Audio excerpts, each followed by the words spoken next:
ክርስቲያን ዛሬ ሐዘን ላይ ናት። ክርስቲያኖች የሚታረዱበት፣ የሚገደሉበት፣ አካላቸው የሚጎርልበት፣ ቤተ ክርስቲያን የሚቃጠልበት፣ በጅምላ የሚቀበሩበት ጊዜ ላይ ደርሰናል። በጣም የሚገርመኝ የቤተ ክርስቲያናችን ትዕግስት ነው። የሕዝቡ ትዕግስት ነው። የሃይማኖት አባቶች ትዕግስት ነው። የቅዱስ ሲኖዶስ ትዕግስት ነው። እግዚአብሔር ይናገራል ብለው፣ እግዚአብሔር ይፈርዳል ብለው፣ እግዚአብሔር ይቀድማል ብለው ዝም አለ ሁሉ። እኛ ዝም ስንል ስለ ማርያም ይቀደዳል። ምን ታመጣላችሁ ብለው ያቃጥላሉ። ዝም እንላለን። አንዱም ይነሳል፣ የቅዱስ ሚካኤልን ስዕል ያቃጥላል፣ ይቀዳል። ከሰሞኑ እንዳያችሁት ዝም ይባላል። የቅዱስ ገብርኤልንም ይቀዳል፣ ዝም እንላለን። ሰው ሲሞትም ዝም ነው። ቤተ ክርስቲያን ሲቃጠል ዝም ነው። ካህን ሲገደል ዝም ነው። ዝም ነው። ምዕመናን በጅምላ ሲቀበሩም ዝም ነው። ማንም የሚናገር የለም። የመግለጫ ጋጋታ ቤተ ክርስቲያንን ሊያድናት አልቻለም። የአባቶች መግለጫ ቤተ ክርስቲያንን ሊያተርፍ አልቻለም። ምዕመኑን ሊታደግ አልቻለም። ከቀብር እኛን ማዳን አልቻለም። አባቶች ቀባሪ ያጡ፣ ቤተ ክርስቲያን የሚከፍታትን አታ እየተዘጋች፣ ንብረት እየተዘረፈ እየወደመ እየተቃጠለ ዝም እንላለን።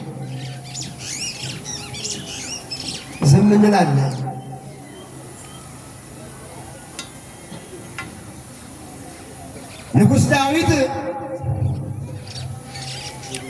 ዳዊት እንዲያደረገ ማንም ሳያይ ማንም ሳያውቅ በልቡ የፈለገውን ነገር የተመኘውን ነገር አሰበና አወጣና አወረደና ንጉሥ ነውና አንድ ድሃ ሰው አስገደለ። ማንም አላወቀው፣ ማንም አላየም። ለሚስትየው ሞቷል ኦሪዮን ብለው ለቅሶ ነገሩ። ንጉሥ ዳዊት ያስገደለው መጣና ለቅሶውን ደረሰ። ያስገደለውም እሱ ነው፣ ለቅሶ ደራሹም እሱ ነው።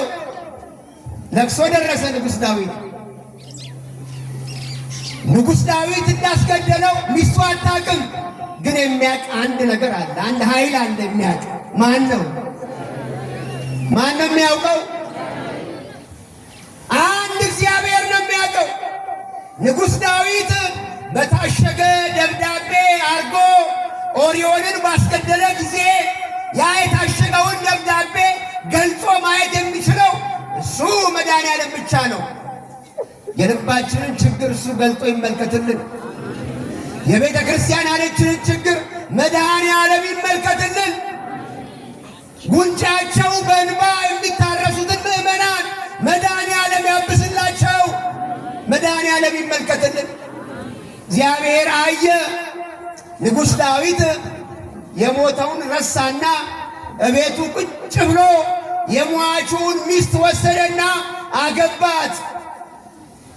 የሟቹን ሚስት ወስዶ አገባት። እግዚአብሔር ቆየና ዳዊት ዝም ሲል እግዚአብሔር ተነሳ። ያ ደም፣ ያ የኦሪዮን ደም በእግዚአብሔር ፊት ጮኸ። እንደ ራሔል እንባ ሆኖ ጮኸ። አንደበት አውጥቶ ተናገረ። እግዚአብሔር ከዚያን በኋላ መታገስ አቃተውና ናታንን ላከው ለዳዊት። እንዲህ አለው፣ በምሳሌ ነገረው እግዚአብሔር። እሱ ደብቆ የሠራውን የዳ ደም ነውና እግዚአብሔር ተናገረ። የማይናገር እንዳይመስላችሁ ምዕመናን። ግፍ የሠራው ሲወፍር ግፍ የሰራው ስልጣን ሲያገኝ፣ ግፍ የሰራው ሀብት ሲያገኝ፣ መኪና ሲገዛ፣ እንደ ልቡ ሲሽከረከር የማይፈርድ እንዳይመስላችሁ። ማን ይፈርዳል? ይፈርዳል፣ ይፈርዳል። ትናንት ሀብት የነበረው ዛሬ የለውም። ትናንት መኪና የነበረው ዛሬ የለውም። ትናንትና ስልጣን የነበረው ዛሬ የለውም። ትናንት የሚሰገድለት ዛሬ ከወንበር የሚነሳለት የለም፣ የለም። ትናንትና ጤና የነበረው፣ ጉልበት የነበረው፣ አቅም የነበረው፣ የሰው ጥርስ ሲያወልቅ የነበረው፣ ሲቀማ የነበረው ዛሬ ጉልበቱ ከዳው የነቢጤ የሆኑ አስፋልት ላይ ቁጭ ብሎላል። በጉልበት አትመካ፣ በስልጣን አትመካ፣ በጊዜ አትመካ፣ በዘመን አትመካ። የዘመናት ባለቤት እሱ እግዚአብሔር ብቻ ነው። ማን ብቻ ነው? እግዚአብሔር ብቻ። እግዚአብሔር ዳዊትን እንዲህ አለ። ከኔ ጋር ናችሁ? እግዚአብሔር ከእናንተ ጋር ይሁን። እግዚአብሔር የዳዊት ደም በጮኸ ጊዜ ዳዊትን እንደዚህ አለ። ሰው ላከበትና ዳዊት አለው። አቤት አለ። አንድ ሰው ባለጸጋ ነበረ፣ 100 በጎች አሉት። አጠገቡ የነበረው ድሃ ደግሞ 1 በግ ብቻ ነበረው።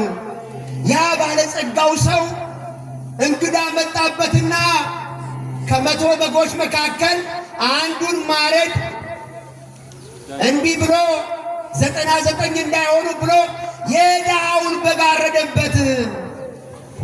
የድሃውን አንዱን በግ አረደበት። የእሱ 100 እንዳይነኩ እንዳይጎድልበት ብሎ ይሄ የተደረገው በአንተ የሥልጣን ዘመን ነው አለ። ዳዊት ምሳሌው ስላልገባው ይሄን ያደረገ በእኔ ግዛት ካለ 4 እጥፍ ይከፍላል አለ ዳዊት። እግዚአብሔር እንዲህ አለው፣ ያ ሰው አንተን አለው። አንተ ብዙ ሚስቶች አሉ፣ ንግሥት 60 ወርቁባት 80። አንተ ብዙ ሚስት አለ፣ የድሃውን ሚስት ግን ቀማ፣ እሱንም ገደልከው፣ አስገደልከው። እነሆ እንዳልከው 4 እጥፍ ትከፍላለህ አለ። ዛሬ ሰው የምትገድል 4 እጥፍ ትከፍላለህ። ዛሬ ሰው የምትገፋ 4 እጥፍ ትከፍላለህ። ዛሬ ሰው የምትበድል 4 እጥፍ ትከፍላለህ። ጳጳስ የለም፣ ቄስ የለም፣ መርጌታ የለም፣ አለቃ የለም፣ ገዢ የለም፣ ተገዢ የለም፣ ድሃ የለም፣ ሀብታም የለም። ሁሉም ጽዋውን ይጠጣታል። ሁሉም ጽዋውን ይጠጣል። ማን ሲነሳ? ተናገሩ ባካችሁ። ማን ሲነሳ? ሲነሳ መድኃኔዓለም ሲነሳ። ቀኑ ስለሆነ ተናገርኩ ዛሬ። ቀኑ ስለሆነ ኧረ እሱ በቃ ይበለን፣ ኧረ እሱ በቃ ይበለን። የሚያጠፋው ሌላ፣ የሚገደለው ሌላ። እሱ በቃ ይበለን። እናቶቻችን አይዘኑ፣ እሱ በቃ ይበለን። አባቶች አይገደሉብን፣ እሱ በቃ ይበለን። ቤተ ክርስቲያን አይቃጠል፣ እሱ በቃ ይበለን። መስጊዱም አይቃጠል፣ እሱ በቃ ይበለን። እሱ በቃ ይበለን። ማንም አይገደልብን፣ እሱ በቃ ይበለን። ድሃውም አይሙት፣ ሀብታሙም አይሙት፣ ኃጢአተኛውም አይሙትብን፣ እሱ በቃ ይበለን። ለንስሐ ያብቃው፣ ለንስሐ ያብቃው። ቅድም አባታችን ምን አሉ? ምን ያቁምና የሚያደርጉትን አሉ። አንድ ነገር ብዬ ላካ። እቺ ቤተ ክርስቲያን እናንተ ዲያቆኑ እንዲህ ይላል፣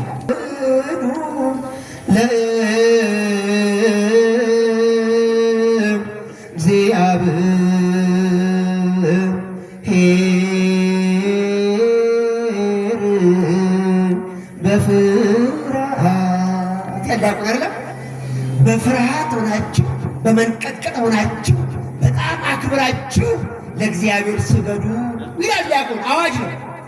ከዚህ አዋጅ በኋላ ዲያቆኑ ምን ይላል መሰላችሁ? አንድ ሁለቱን ብቻ እናስ ዲያቆኑ በዚያ ጸሎት ላይ ስለ ሀገራችን ስለ ኢትዮጵያ እንማልዳለን ይላል። ስለማን? ስለ ሀገራችን ስለ ኢትዮጵያ፣ ስለ መኳንንቷ፣ ስለ መሳፍንቷ፣ ስለ ሰራዊቷ፣ ስለ ገዢዋ፣ ስለ ተገዢዋ፣ ስለ ዝናቡ፣ ስለ ፀሐዩ፣ ስለ ውሃው፣ ስለ ሁሉም፣ ስለ በቀለውም፣ ስለሚበቅለውም፣ ስለ ሞተውም ትጸልያለች ቤተ ክርስቲያን እኮ። እቺ ቤተ ክርስቲያን ትቃጠል፣ እቺ ቤተ ክርስቲያን ትገፋ፣ እቺ ቤተ ክርስቲያን ጠላት ይነሳባት፣ ስለ ሀገር የምትጸልይ፣ ስለ ወገን የምትጸልይ፣ ስለ ገዢ የምትጸልይ፣ ስለ ሰራዊቷ የምትጸልይ፣ በግንባር ላይ ላሉ አሞራ ለሚበላቸው ወታደር የምትጸልይ፣ ስለ ሞተው የምትጸልይ፣ ስለ ሞተው የምትጸልይ፣ ስላለው የምትጸልይ፣ ስለ እናንተ ስለ ቆማችሁ የምትጸልይ፣ ስለ ዳው የምትጸልይ፣ ስለ ሀብታም የምትጸልይ፣ ስለሚማረው የምትጸልይ፣ ስለ መንገደኛው የምትጸልይ፣ በሰላም እንዲመለስ የምትጸልይ ቤተክርስቲያን ሁል ጊዜ የምትጸልይ የማታቋርጥ፣ ገንዘብ ቢገኝ ባይገኝ የማታቋርጥ፣ መንግስት ቢስማማም ባይስማማም ቢወደንም ቢጠላንም የምትጸልይ ቤተክርስቲያን እኮ ናት። ከፋይ ብላ የማታቋርጥ፣ ጸሎት የማታቋርጥ ቤተክርስቲያን ክብሪት፣ ለእሷ ክብሪት ኧረ አይገባም፣ ኧረ አይገባም። ለካህናት ጾማቸውን አድረው ውለው ቀድሰው ስለ ሀገር ለሚጸልዩ ካህናት ኧረ ጩቤ አይገባም፣ ኧረ ሰይፍ አይገባም። ቢሆን ሸልመን አብልተን አጠጥተን መኪና ገዝተን ነው አይገባም። ስለተገደሉ እንጸልያለን። በአሰላ አካባቢ በአርሲ ስለተገደሉ እንጸልያለን። ፈጣሪያችን ለምናለን። ከትናንትና ወዲያም በተጨማሪ አሁንም ስለነዛ እያለቀስን 5 ሰው እንደገና ስለተገደለ አሁንም እንጸልያለን። ማንም ዝም ይበል፣ መቼ እንደምንሞት አላውቅም። እንጸልያለን። ጸልዩ፣ ስለ ቤተ ክርስቲያናችሁ ጸልዩ፣ ስለ ካህናት ጸልዩ፣ ስለ ከተማው ጸልዩ፣ ስለ መንግስት ጸልዩ፣ ስለ ገዢው ጸልዩ፣ ስለ ተገዢውም ጸልዩ፣ ስለ ታመመው ጸልዩ፣ ስለ ወጣውም ጸልዩ፣ ስለሚመጣውም ጸልዩ፣ ስለሚማረውም ጸልዩ፣ ታሙ አልጋ ላይ ስላለውም ጸልዩ፣ ስለ ነጋዴውም ጸልዩ፣ ስለ አረጋውያን አባቶቻችን ጸልዩ፣ ስለ እናቶቻችን ጸልዩ። አረጋውያን እንዳያዝኑባት ሀገራችንን፣ ያረጃ አባት የደከመ አባት አገር ያቀና አባት እንዳያዝንብን ጸልዩ፣ ጸልዩ። ቆማቸዋል እዚህ። አንዳንዱ ደክሞት ይወጣል፣ ሰልችቶት። ሰላም ባለበት አገር ነው የቆምነው። ፍቅር ባለበት አገር ታቦት ወጣ። ታቦት የማይወጣበት ቦታ እኮ አለ ዛሬ። ቅዳሴ የሌለበት ቦታ አለ። እንዳትደክም አንተ እንዳትደክም፣ የነገውን እግዚአብሔር ያቅልሃል። እንዳትደክም፣ እንዳትሰንፍ። አደከሙት ቄሶቹ አትበል። ቄስ የማታገኝበት ጊዜ ይመጣልሃል። ቤተ ክርስቲያን ሄጄ ቆየው እንዳትል። ቤተ ክርስቲያን የሌለበት ቦታ በስደት ትሄዳለህ። እንዳትል እንዳትል። ኧረ እግዚአብሔር ይታረቀን። ጆሮቻችን መልካም ነገር ይስሙልን፣ አይኖቻችን መልካም ነገር ይመልከቱልን። እግዚአብሔር አምላክ በዚሁ በአርሲ አካባቢ ላይ የሞቱትን ወገኖቻችንን ነፍሶቻቸውን በአብርሃም በይስሐቅ በያዕቆብ አጠገብ ያሳርፍልን። እርቅ ሰላም ያውርድልን፣ ፍቅር ያውርድልን። በኢትዮጵያ ውስጥ ሁሉም ታርቆ ተስማምቶ አንድ ሆኖ እንደ አንድ ልብ መካሪ እንደ አንድ ቃል ተናጋሪ ሆነን ይሄ ዘመን ታሪክ ሆኖ ይለፍልን። እግዚአብሔር ይህን ዘመን ያሻግረን፣ መድኃኔዓለም ያሻግረን፣ ድንግል ማርያም ታሻግረን። ቅዱስ ሚካኤል ሕዝበ ኤርትራን የመራ ባህር የከፈለ ደመና የጋረደ እሱ ቅዱስ ሚካኤል ይላክልን፣ ይላክልን።